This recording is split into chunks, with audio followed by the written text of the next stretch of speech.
Sister Brenda.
Good evening, and welcome to February's edition of the Eggs, Mary and Pat Show, featuring Miss Mary Fenner and Miss Pat Bogle. We are so glad that you are joining us this evening from wherever you may be, and to the ones who will be watching the recording later on, thanks for tuning in. My name is Thomas Robertson, but everyone just calls me Duke. I am the Technology and Metrics Director for Oak Hill Regional Community Development Corporation, which is the parent corporation of Healthy Kids Mississippi. We recognize our board chair, Jennifer Garrett, our executive director, Dr. Michael O'Miner, and our project director, Mrs. Lottie Miner. In addition to this Zoomcast, we are restreaming this evening's webinar on our Oak Hill Regional CDC and Healthy Kids Mississippi Facebook pages. So feel free to like and share on your social media pages. Also, feel free to post questions or comments in the Zoom chat or in the social media comments. We will do our best to respond to each question. Our next Ask Mary and Pat show will be March 27th at 6 p.m. Just a quick announcement. Our next Ask Mary and Pat show will be March 27th, and we will have more announcements at the end of this show. And so without prolonging the time, I turn it over to the hosts and the stars of the show, Miss Mary Fenner and Miss Pat Boga.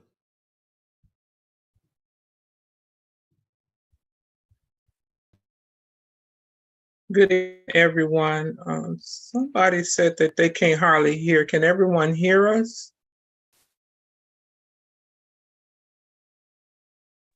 I can. Okay, thank you. Hi, my name is Mary Fenner, and I'm a Medicaid assistant with the Oak Hill Regional Community Development Center Development Corporation. And we're here this evening to answer any questions that you may have concerning Medicaid. Good evening. I am Pat Boga, and I am an applications administrator and assistant navigator with the Oak Hill Regional Community Development Corporation as well. And of course, we are honored to be here with you on this evening. And again, as Mary mentioned, if you have any questions, we are here to do our best to answer them. And so we'll go ahead and get started. I will take the first question. Okay, and that question is, my son has received Medicaid since he was very small. He turned 19 2 years ago, but has continued to receive his Medicaid. Now I'm hearing that Medicaid will end soon. His Medicaid will end soon. Why is this? Okay, and if you are wondering what he means about turning 19 years old and what she means about him turning 19 and losing his coverage, of course, Medicaid and CHIP for our children, it ends when they turn 19 years old. Actually, the end of the birth month is when they are terminated normally. And so with this being said, as far as him being on it as long as he has been, the federal government issued a public health emergency. And this has been in effect since March 2020. And this is due to the COVID-19 pandemic. The public health emergency will end March 31st, 2023. And those that are 19 and do not have children will be terminated. And of course, again, the reason for this is the public health emergency will be ending, and that will be the end of the 19-year-olds Medicaid unless they have children. And then there will be others that have been on Medicaid for this period of time. You know, it may be based on their income, but theirs will be terminated as well unless they reapply and it's determined that their income falls in that income limit, that bracket. So, Mary, you have anything to add to that? No, well, as normally in the state of Mississippi, we know that since Medicaid has not been expanded here, 19-year-olds from the age of 19 to 64, there's not a program for those people pertaining to Medicaid. Now, unless they're disabled, now unless they have children under the age of 18, then there's not a Medicaid program that they will be eligible for. And that's why we say once you turn 19, there would be terminated from Medicaid. There are other programs such as family planning, but that's the only medical type program that they will be eligible, that they are not eligible for once they turn 19. Okay, so the next question that we have, what is public health emergency? Well, public health emergency is what the federal government, Biden, has declared what for people that was dealing with, for everybody during the COVID-19 or the pandemic area, so that if you were on Medicaid, you were not terminated. there were other benefits too, like I think it was a SNAP program that they had, that people were eligible to get SNAP. Students in school, their parents were eligible to get SNAP, so then whether they would normally be qualified or not. But the main part of the public health emergency was the Medicaid, that once you were on Medicaid, no one was terminated for the past 2 years. So what we're coming up to now, and I don't know if there's a question, I think we will expand on it later, is that it's called Medicaid unwinding. So the public health emergency will end March 31st, 2023. And with that being, there'll be millions of people all over the whole United States will be be terminated from Medicaid. And but there are other programs they may be eligible for. We will talk about that later on. I think it's another question asking about the different programs that they still may be eligible for. Okay. And there's a question, what can I do to get health insurance coverage for my son after the public health emergency ends? Okay. Right. And the answer to that is you can apply for the Affordable Health Care Act health care insurance during the special enrollment period. And of course, normally if your Medicaid or CHIP is, terminated, you will be eligible for a special enrollment period, or even if you lose health insurance, you will be eligible for a special enrollment period. And of course, this special enrollment period has been extended, I believe it's to July the 31st of this year. So you will have time to look into that and apply for affordable health care insurance. And again, you'll have up to 60 days after he's been terminated from Medicaid, and you receive your termination letter. So he will be eligible. He should be eligible for that. We are assisters and navigators. We also have have navigators on the call with us this evening. We are available to help you to look for plans and see what's suitable for you and even enroll you. So all you have to do is just give the Oak Hill Regional Community Development Corporation a call at 662-298-3584 and ask for a navigator. We'll be glad to help you.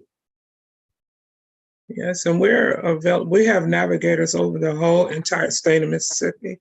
So regardless of where you live, or if you have relatives that's in other parts of Mississippi, and if you know that they're eligible or they need to apply for health insurance, or if they Medicaid or health insurance, either one, they can give us a call and we'll have somebody in that area that be able to assist you with getting it.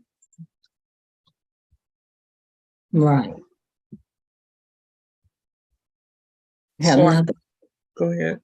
Okay, our next question, when will the Medicaid coverage end?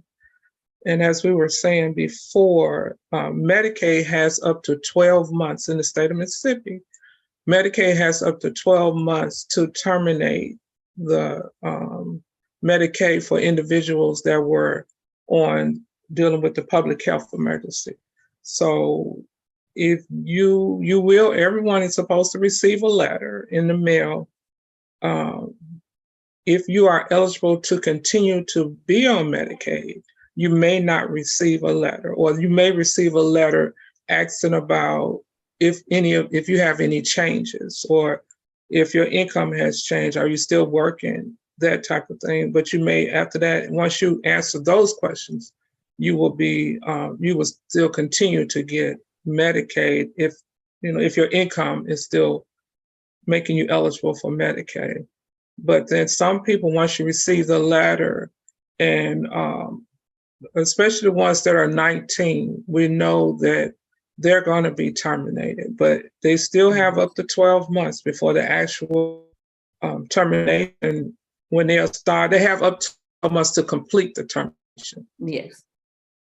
So if you feel like you might be one of the ones in that category, or if you feel like your income has changed and you may still be eligible, this is the perfect time to contact us, and we can put in an application for you to see if you're still eligible for Medicaid. So we can help you with your renewals. If you feel like you're up for renewal, we can help you with that. If you don't want to wait to see if you're going to get that termination letter, we can help you with that at this particular time. If you're not sure about your renewal, if you're not sure about your renewal date, contact our office and we'll let you know. And that's at 662-298-3584. And we can help you with that situation as far as your Medicaid is concerned. And I wanted to add to that. I know some have, actually the public health emergency has been extended several times. It was slated to possibly end last year, but we had to wait. I think they extended for like 3 months. And then we were waiting to see if they're going to extend again, because, basically you need to know, and so you can make plans to enroll in some other kind of health insurance coverage. A lot of employers, they have open enrollment normally the first of the year and around June or July of the year. And so a lot of employees, just wanted to know, because if it wasn't going to be extended again, especially for the 19-year-olds, or for any that no longer qualified, they needed to know so they could go ahead and enroll their children, family members in their job insurance.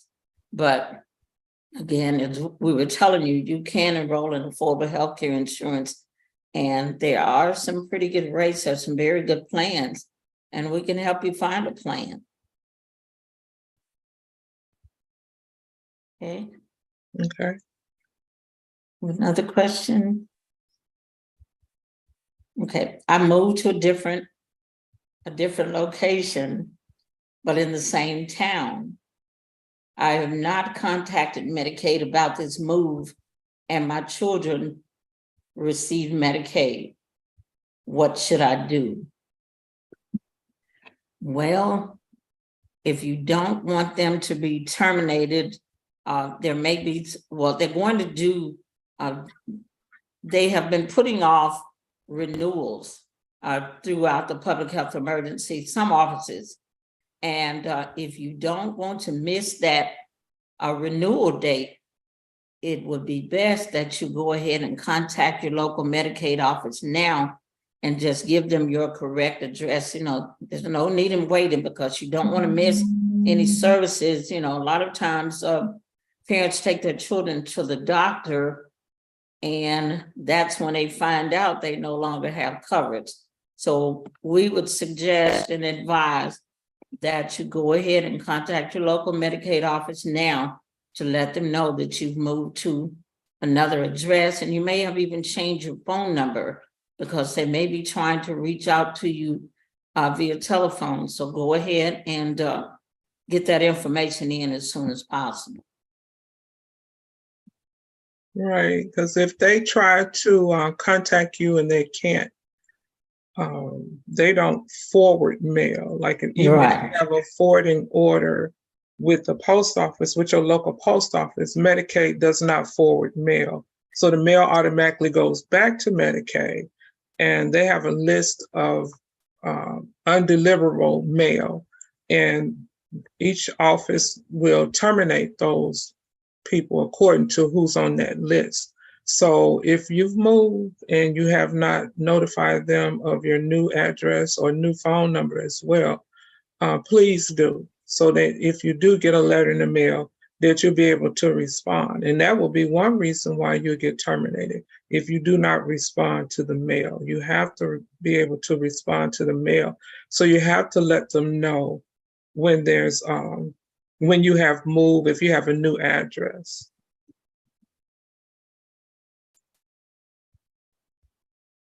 Okay, our next question. I receive mail and I must admit I don't always open it, or if I do, I don't read it fully. I sometimes lay it aside and forget all about it. Will Medicaid close my case if I don't contact them right away? And that's what we were saying earlier, as far as you must read, you must open your mail that you get from Medicaid so you can know what's going on. It may not even be a termination. It might be that you need to verify some things. And if you send in those verifications that they need, you will continue, your children will continue to get Medicaid, or parents, if they're on Medicaid, they will continue to get it. So you must read your mail, you must open it and answer any questions that they have. Also, they have like a limited time. If they send you a notification in the mail asking about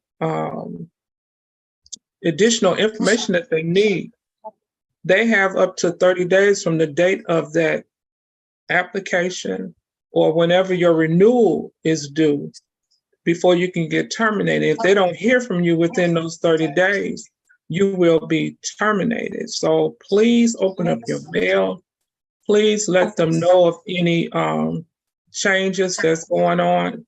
If somebody has moved into your household, if somebody has moved out of your household, if you have a new job, if you're making less money, if you're making more money, please let them know. Yes. Yes. Okay. We have another question. Okay.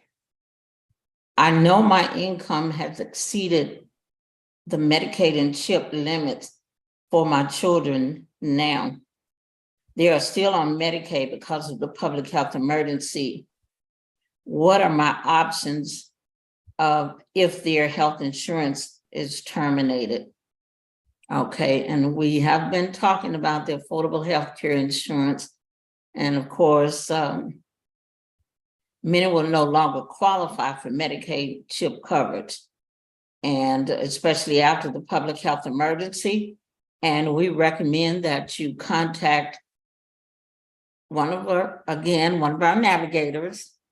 And if you are considering enrolling in some type of health insurance, we do offer Affordable Care Act insurance through the marketplace. Actually, we don't offer it, but it is offered to you.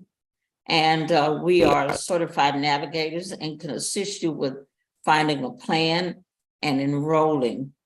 And we're going to give that number to you again.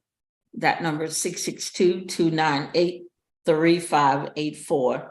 And just give us a call, because we'll do everything that we can to try to assist you. Okay, I think we will go to Duke right now. Take a commercial break. Yes.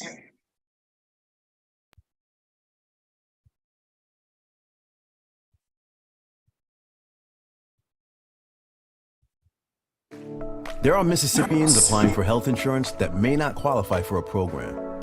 However, we all know it is important for families to have health insurance. This is why Healthy Kids Mississippi has been working with our state's federally qualified community health centers, or FQCHC, to help our fellow citizens find a medical home. Our organization is focused on raising public awareness about health coverage options for children and their parents through the Medicaid and Children's Health Insurance Program, or CHIP, in the state of Mississippi. Our process is simple. Our organization's assisters seek out Mississippians. Once our assisters gather the necessary information from the consumer, they apply for insurance programs on behalf of them when consent is given. When the application process is complete, the applicant will find out by mail if their application has been approved. We want to help as many families in Mississippi as we can. To learn more about our organization, please visit us on our website, healthykidsms.org or give us a call at 662-298-3584. We welcome you. Thank you, Duke. Now, before we go on to the next question, we do have some of our navigators that have joined us on the panel, May Stigler and also Brenda Wilson. And if they don't mind, if they open their mic and just kind of share some information on Medicaid unwinding and any additional information they could share on the public health emergency, we would appreciate it. Okay, I'm unmuted. Can you hear me? Yes, good evening. Okay, we just like to tell the people that, although they will have a little window whereby they will be able to, what they call separate enrollment period, if they should lose their Medicaid, we want them to go ahead and start looking now before that happens and check it out. Because what can happen is we can assist them in navigating, which is what our name indicates, navigating the marketplace to see what's available and what's affordable to you and your family. And there's all types of, there are several different types of insurers. And what I say about insurance, different companies that cover your medical needs. And the person can get just medical coverage, or they can get dental, or they can add vision. So you have several options on what kind of insurance coverage you can get. And the reason we want you to go ahead and do this now is because you don't want to experience, now I'm going to use the term, a break in your healthcare services. Although we do have, in case someone has made a lot of money and you feel you find out you will not get this, we also have the federally qualified health centers. And those are located throughout the state of Mississippi. And you receive healthcare coverage through those at a reduced cost as well. So we want to be able to, explore your options. And the choice is yours. And one thing about this is that nobody's going to force you into it. We don't try to force any insurance on you or anything like that. We truly are here to assist the individual with their healthcare needs. So please don't wait. Even if you don't think you're going to be off, just call us anyway. You never know what you may be able to find. That's right. That's right. May, do you have anything to share?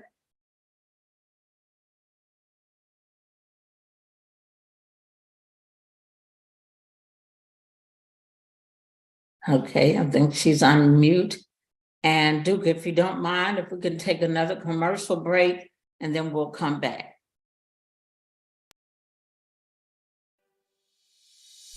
Congratulations! You have successfully selected and enrolled in a marketplace plan. Choosing the right health plan can be overwhelming, but it is important for you to know that the next steps are just as critical as selecting the actual plan. This is why we created this video, to guide you through on how to get the most out of your health insurance coverage. When open enrollment ends, the period known as From Coverage to Care begins. It is an initiative championed by the Centers for Medicare and Medicaid Services, or CMS, to help consumers with new health care coverage understand their benefits and connect to primary care and the preventative services that are right for them so they can live long and healthy lives. Ask yourself questions like, is there a time when I thought I should go to the doctor but didn't? Was it because of the cost? Was I afraid of finding a problem and how much it would cost if I did? Well, finding out early is better for your health and your pockets. Having health coverage relieves the stress of finding and affording healthcare services when you are sick. It is important to familiarize yourself with common health insurance terms. Terms like premiums, co-payment, deductible, and others. This will help you understand the differences between health coverages. After you understand the terms, it is a good time to learn about the different financial assistance options that are available for you, like premium tax credits and cost-sharing reductions. Once you have a basic understanding of health coverage terms and options, it is important to log into your account with your new health insurer provider so that you are able to pay your monthly premium. In your account, you will also be able to view your policy benefits, activity and usage, your ID cards, and also the ability to participate in telehealth.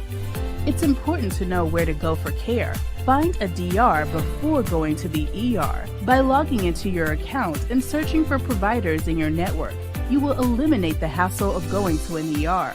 Finding the right provider for you is essential in maintaining good overall health. You may want to visit a few offices to make sure you and your primary care provider are well suited.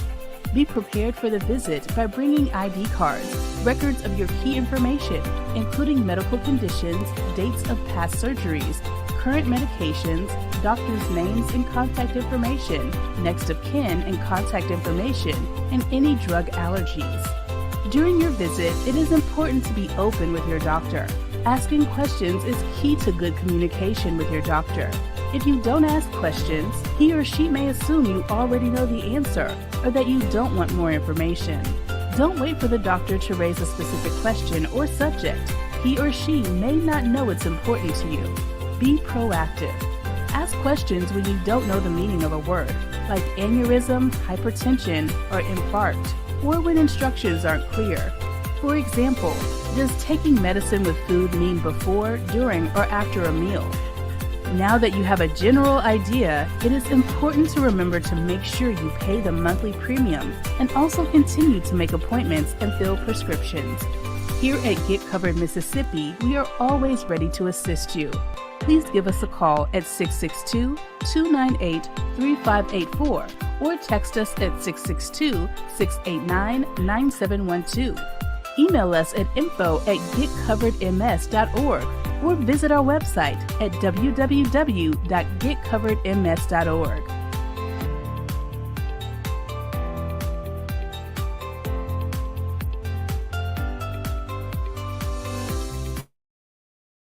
Thank you, Duke. Now, before we get to the last question, Mary, we may have some that may, we've talked about the renewals, starting back up.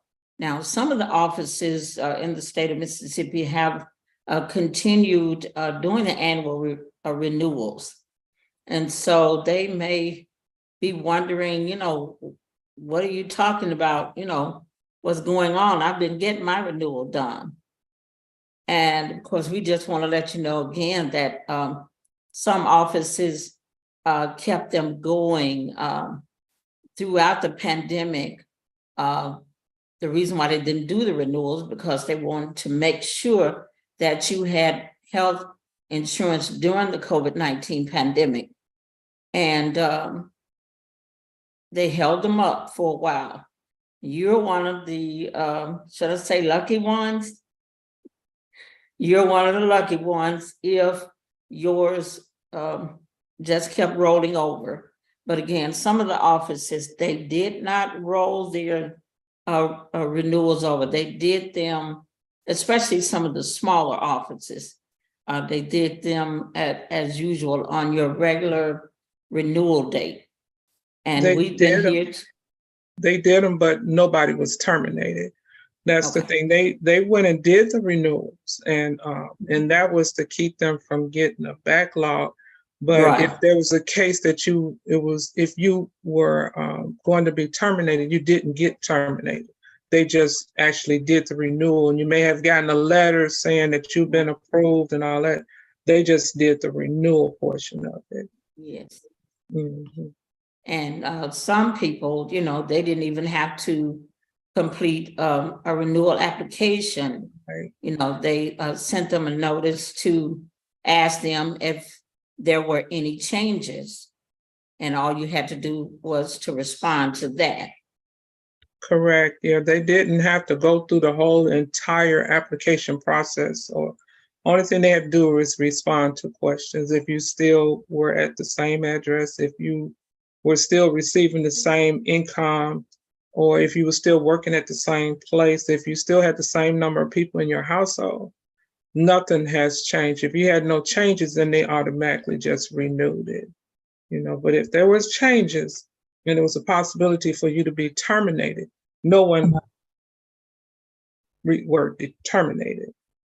Right, Mhm. okay. All right, do we have any questions on Facebook?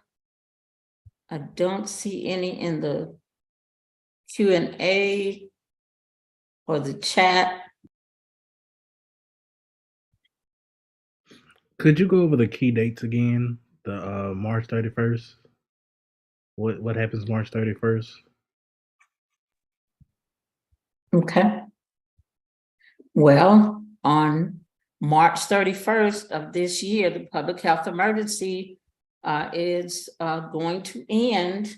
Now, this is for Medicaid, and they do have another end date, I believe it's May 11th, but that is for, other programs that have been extended due to the public health emergency, due to COVID. But as far as Medicaid, this will end March 31st. Now, actually, as we mentioned earlier, each office will have up to 12 months to complete all of the renewals, all of the renewals that they have not completed throughout this time. They've got to go back over it, and they've got to send these letters out and get you to complete your renewal. So you will have, the offices will have up to 12 months to take care of this. Correct. So you have, so be looking out in the mail for Yes. a letter from Medicaid. Starting March 31st, that's when that's when the unwinding ends. That's when Yes. the unwinding starts. It starts April 1st, but the Medicaid Medicaid ends March 31st for those that were on Medicaid because of the public health emergency. So mainly it's for the 19-year-olds, but not only for the 19-year-olds, there are also other Medicaid programs that were in March 31st as well. So even if you know somebody that was on disability and they or their income has changed, or they were on and they started working, something like that. So everybody should be watching out. And if you know people like that, talk to them and let them know about the changes that are coming up with Medicaid. So it's not only 19-year-olds, it's other people as well. You have people that's on working disability. You have people that are on these other different type of programs. Once they turn 65, they may have been eligible for Medicaid to pay their the Social Security, the money that's coming out, that Social Security is taking out. So everybody needs to be aware, not only 19-year-olds, but everybody needs to aware there's a change coming with Medicaid. So everybody needs to be aware of there's a change. And if you're not sure what's going on with yours, contact your local office, contact your caseworker, call your office and ask them if you're okay. Is there anything extra that you need to do? Do I need to do something right now? Just get in contact with your worker, get a relationship with your worker so that your worker will know you, and talk with them and find out if it's something that you need to do because of the Medicaid unwinding. I wanted to share this also with the audience. There's some key information that's out there on the web. And one of the things I was looking at was about that the Medicaid continuous enrollment provision has stopped what they call the churn, CHURN, among Medicaid enrollees. And what this says is that the temporary loss of Medicaid coverage in which enrollees disenroll and then re-enroll within a short period of time, often referred to as churn, occurs for several reasons. They may experience short-term changes in income or circumstances that make them temporarily ineligible. However, some people who remain may face barriers due to renewal processes and periodic eligibility checks. So one of the reasons we want to emphasize to the audience too is that, you never know when something will occur that will cause you to experience a break in the change Exactly. processes. So you can't take chances by, waiting to the last minute. We just want to encourage them as much as possible. Please, if you own that, even if you think that you have no reason to lose it, still check with your local office. And if you find that you are going to lose it, please contact us so we can help you enroll in other types of insurance. And I hope I can use this as an example. I won't call a name, but a consumer reached out to me today, and she informed me that her pregnancy Medicaid is ending the end of this month. Okay, now it actually should have ended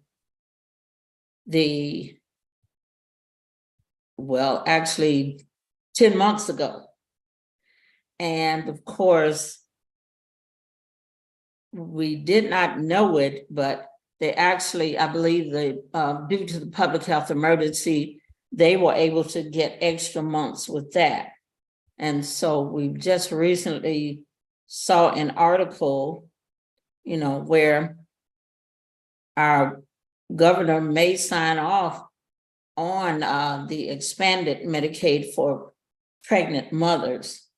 So we will find out a little more about that later on. But her question was, she's working, so she was wondering, what can she enroll for, or can she renew for another year?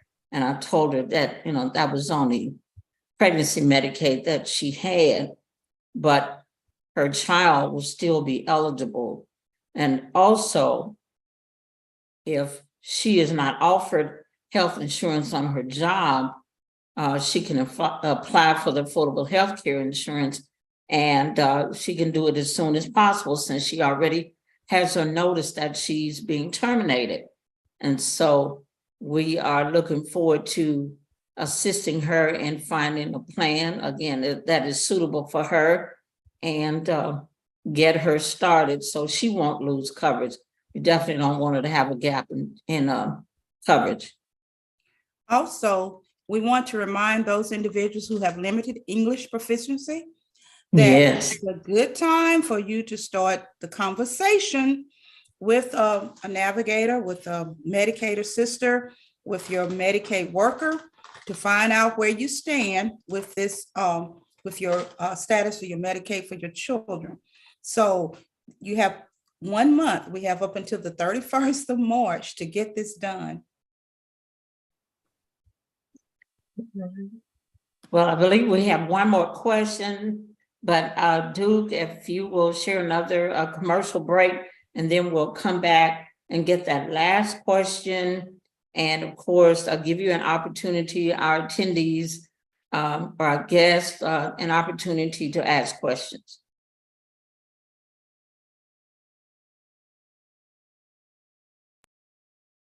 CHIP has established itself as a critical piece of the federal state response to children's health care needs. CHIP, signed into law on August 5, 1997 by former President Bill Clinton, was created to build on the success of Medicaid by giving states the opportunity to receive enhanced federal matching funds to expand affordable health coverage to children and families that earn too much to qualify for Medicaid but too little to afford private health insurance. Over the past 25 years, CHIP and Medicaid have sharply reduced the rate of uninsured children in the U.S. Together, they have successfully kept children connected to health coverage and played an important role during recent economic downturns and public health emergencies in the state of Mississippi.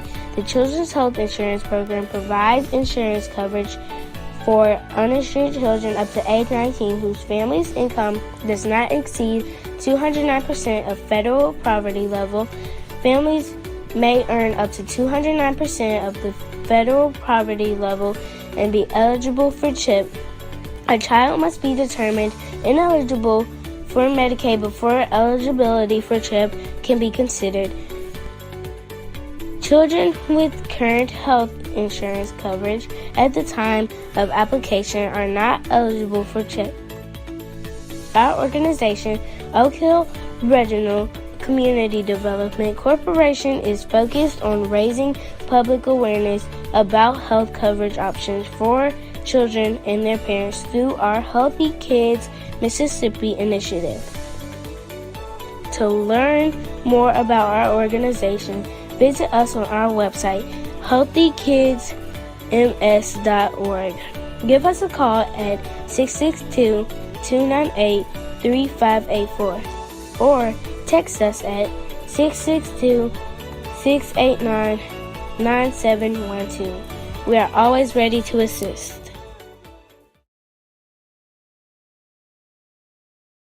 Thank you.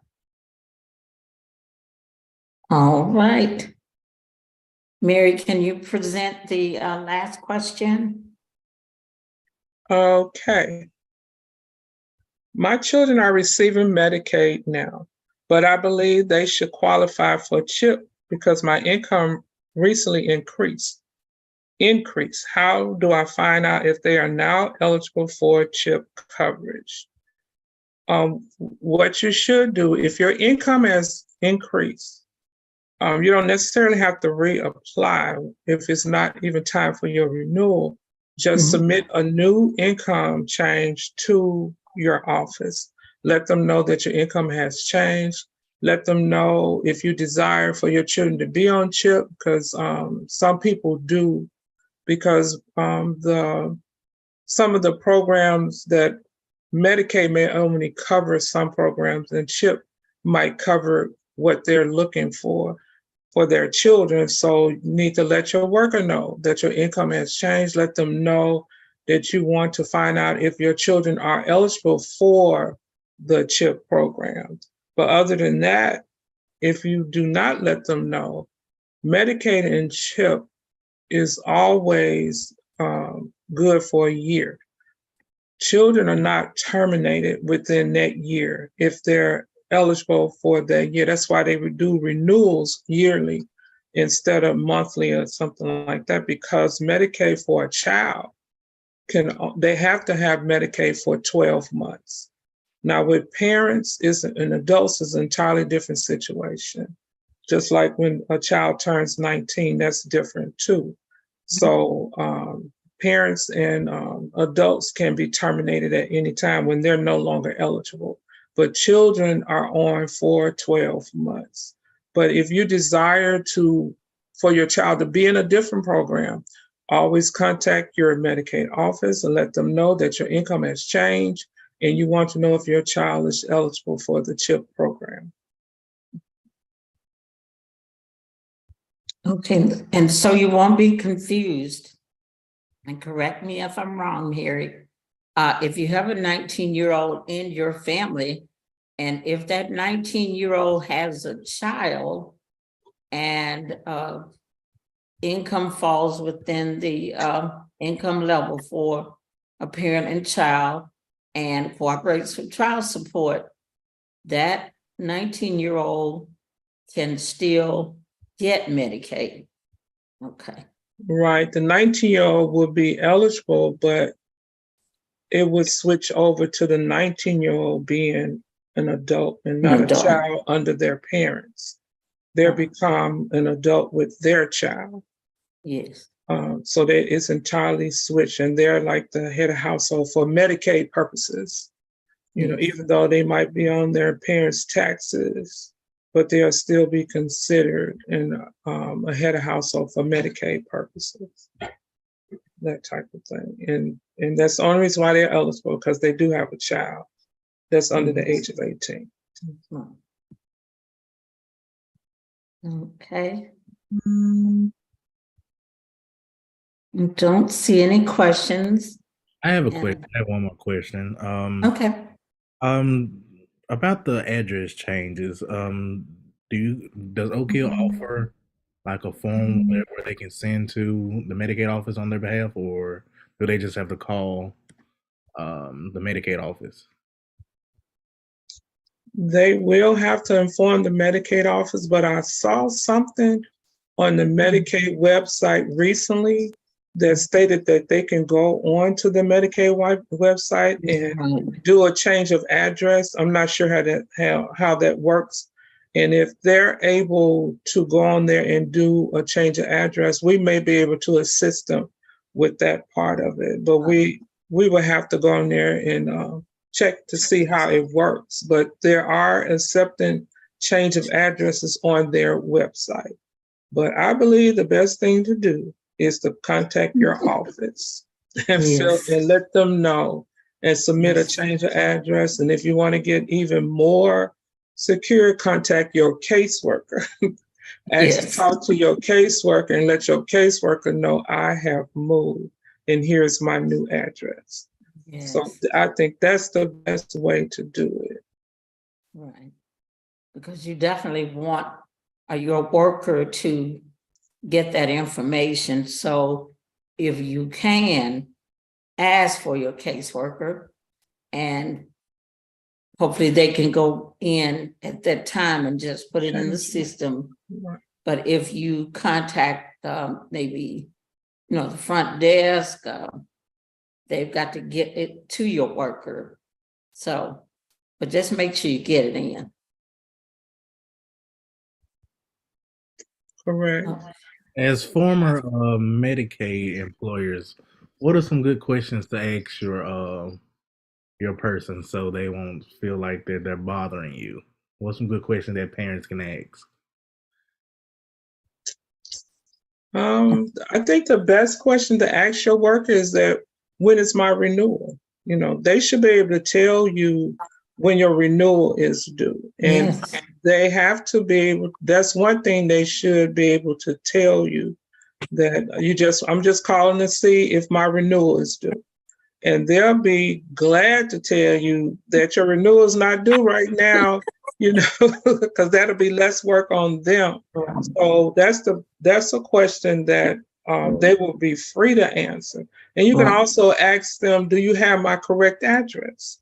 So, ask to speak to your caseworker, ask them, do you have my new address, or what address you have for me? When is my renewal? So you can make sure you don't miss your renewal date. Right.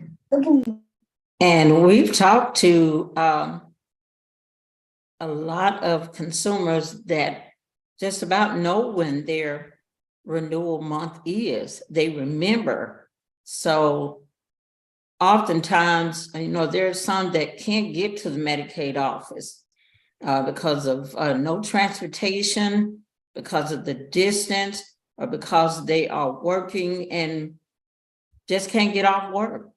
So that's where we come in. We can complete the application with you, with your consent.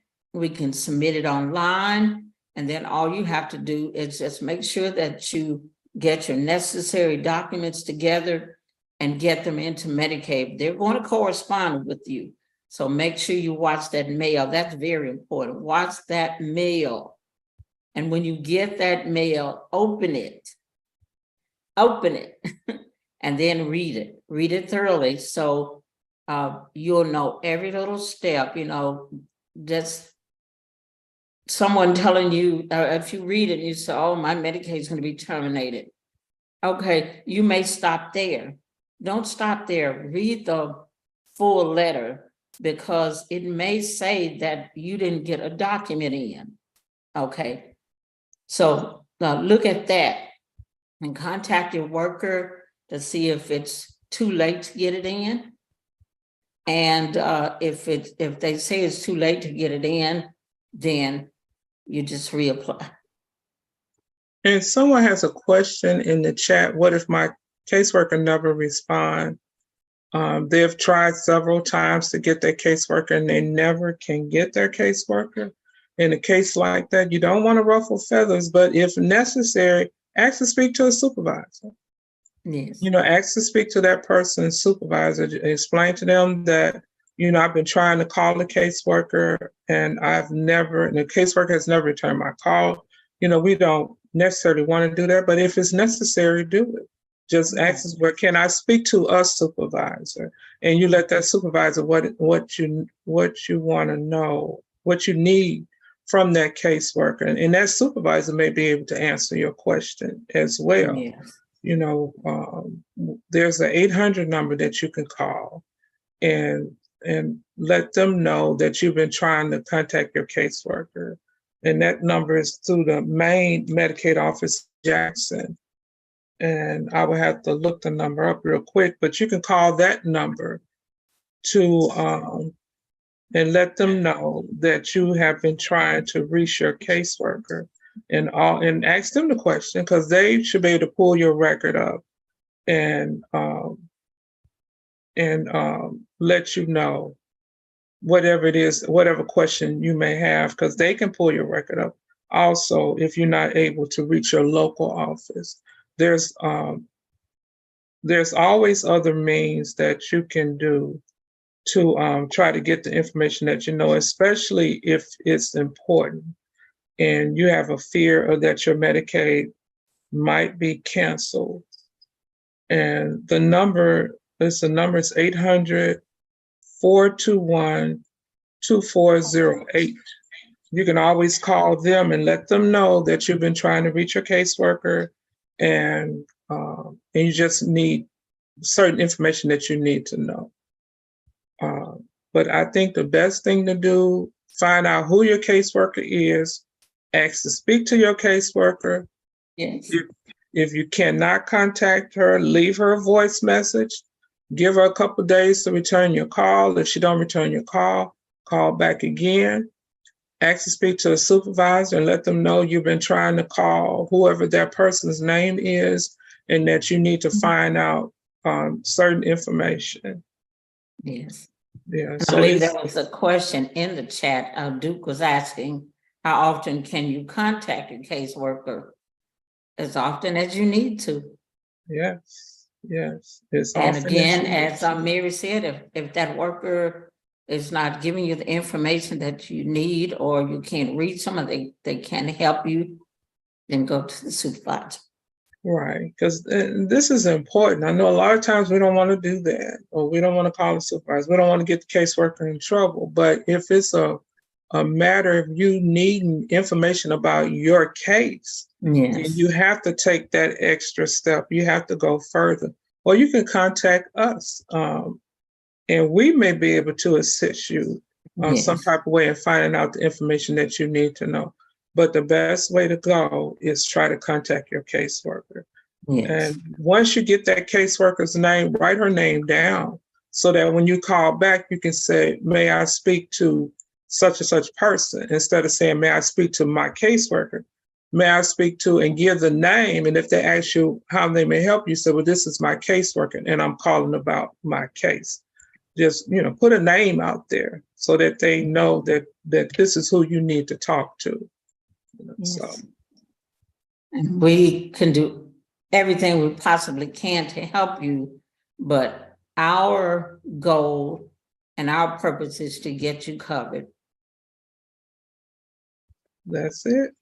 To get you whatever type of services you need, whether it be Medicaid, whether it be health insurance, the federal qualified health centers that we can contact you to in case you're not eligible for Medicaid or the Affordable Care Act. Our goal is to help you get the type of service that you need for your health insurance. Yes. And I see Ms. Knox is on. Ms. Knox, do you have Yes. anything you want to add? No, I think you're doing fine. And you're doing fine. And for those people that live in the area where the Medicaid office is, you can also drop by the office without Yes. an Oh, appointment. yes. Yes, Drop by the office. Go into the office and tell them what you need. right. And I'm sure you'll get some services then if you drop by the office. That's true. Because if you come to the office, go to the office, they're going to have to see you. That's Someone's right. going to have to see you. Someone. Right.